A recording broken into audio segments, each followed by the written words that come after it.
to beat Maister. So something here is very interesting. This is what would happen if say this is top 4 glitch, the actual event tomorrow. This is the game plan that ESAM has been strategizing. He's going into it. If I was in the top 4 mid right now, I had to play Maister, I would start with 0-2. I'm assuming. I can't say that for sure, but it does seem like this is what he's been cooking up. Yeah, it definitely shows he did not like the matchup. He lost to Maister in Smash 4 at like Combo Breaker those many years ago, and he has not beaten him from my record. Like in this game or our last game, Maister has had his soul. So, oh my gosh. He just F smashes. He's like, yo, your spacing's horrible. It's very interesting that Seagull Joe beat Maister. Oh my gosh, beat Maister with Palutena. Maybe he'll go back to that. But right now we have the Zero Suit, and Maister's just looking extremely confident.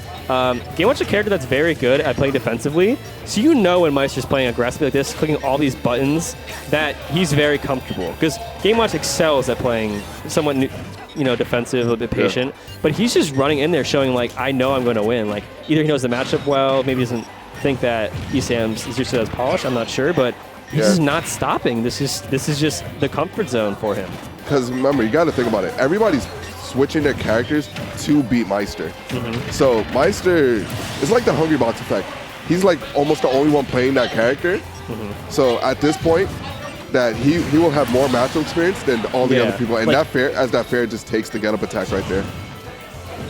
That's very smart. That's very smart of you to say because, it's like, okay, how many times has ESAM played with his Zero Suit versus Game & Watch, but Maister's played against Zero Suit so many times now, and different players, too. Yeah. So he's versatile in the matchup. Because he's definitely played against Mars. He's definitely played against the other ones. That was so good, and that's going to do it. Oh, my gosh.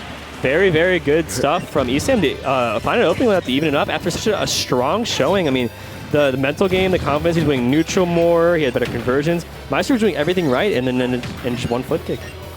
Maybe he needs more EXP, man. Just not there yet. Yeah, but the game plan's not changing here from Maister. We see him just still going all out aggressive, but it's being kind of stifled a bit by ESAM's own aggression.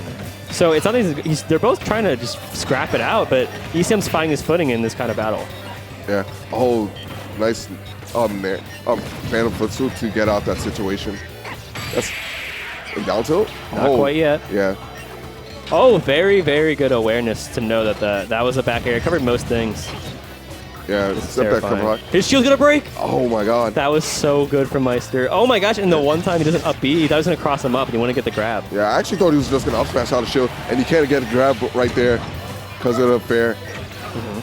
Oh, low profile with the dash attack, just putting him back in a bad situation. You feel like what? Oh, I'm sorry. No, keep going. I feel like when Zero Suit... Oh, no. I feel like when Zero... Okay, so when Zero Suit's in the air, he contests it. But generally when they're both in neutral, I think Maister's playing primarily grounded. And it's making things awkward for Zero Suit. Zero Suit does good in this matchup.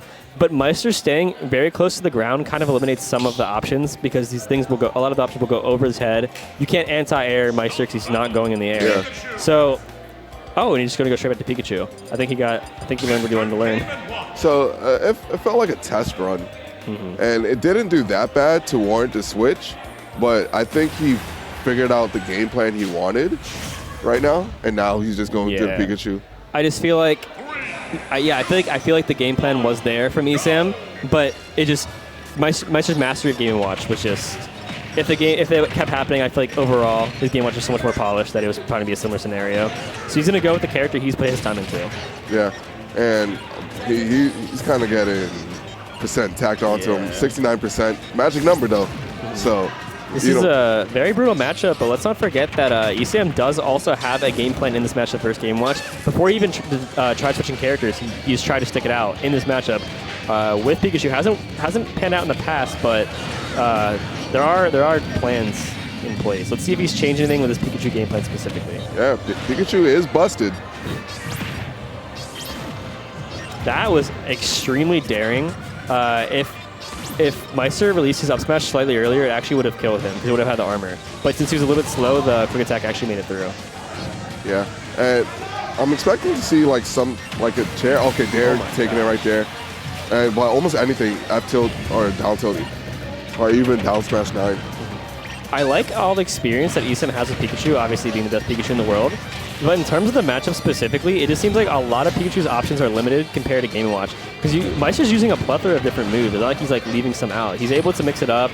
he's able to use all the tools in his kit, where ESAM has to use less Thunderbolts, if not any. It also feels like ESAM is just forced to hit his shield, and Maister is just able to pick any option he wants to just do something out of it.